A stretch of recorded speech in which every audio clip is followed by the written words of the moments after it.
ఆ జటాజూటం యొక్క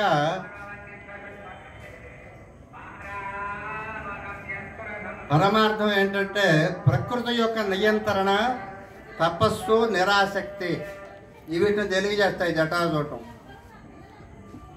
ఈ జటలు ఈ భౌతిక లోక బంధనాలకు దూరమై సత్యంలో లీనమవటం అనేది సూచిస్తాయట ఈ శివుడి యొక్క జటాజూటం.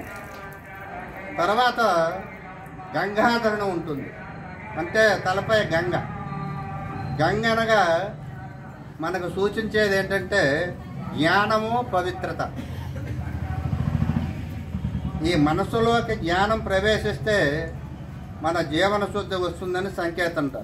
అది తలపై గంగ. తర్వాత చంద్రమౌళి. చంద్రమౌళి అంటే తలపైన చంద్రుడు ఉంటాడు. కాలాన్ని సూచించేది చంద్రుడు, అలానే మనసును కూడా సూచించేది చంద్రుడే. శివుడు కాలాతీతుడని, కాలానికి అతీతమైన శాశ్వత సత్యమని సూచించేది ఈ తలపైన చంద్రుడు. తర్వాత నాగాభరణాలు ఉంటాయి. శివుడు శరీరం అంతా పాములు ఉంటాయి, మెల్లో పాములు.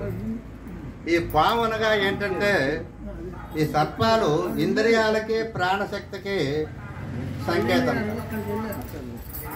అంటే ఇంద్రియాలను, శక్తిని వశపరుచుకున్నవాడు శివుడు.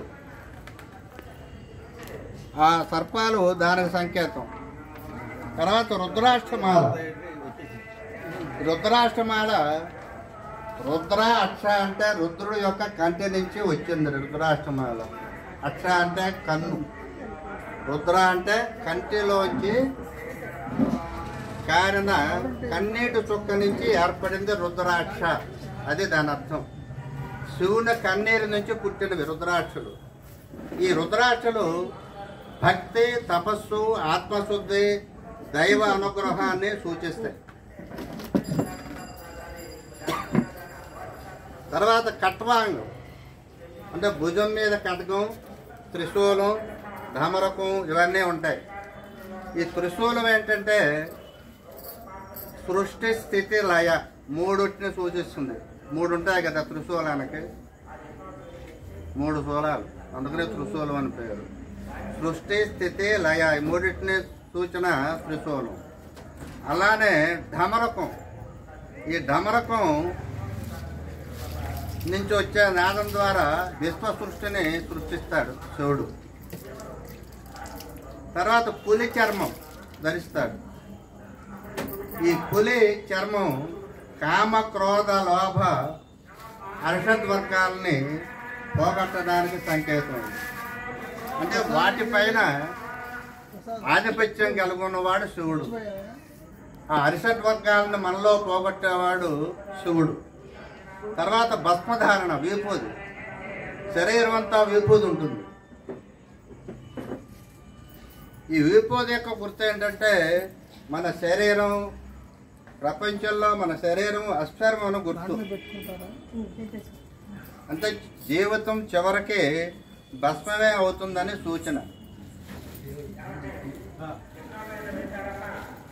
అంటే వీటన్నిటి ద్వారా మనకు తెలియజేసేది ఏంటంటే జ్ఞానం, శక్తి, నిరంతరణ, కాలాతీతత్వం వంటి తత్వాలని ఈ శివుడు ధరించే ఆభరణాల వల్ల మనకి తెలుస్తుంది.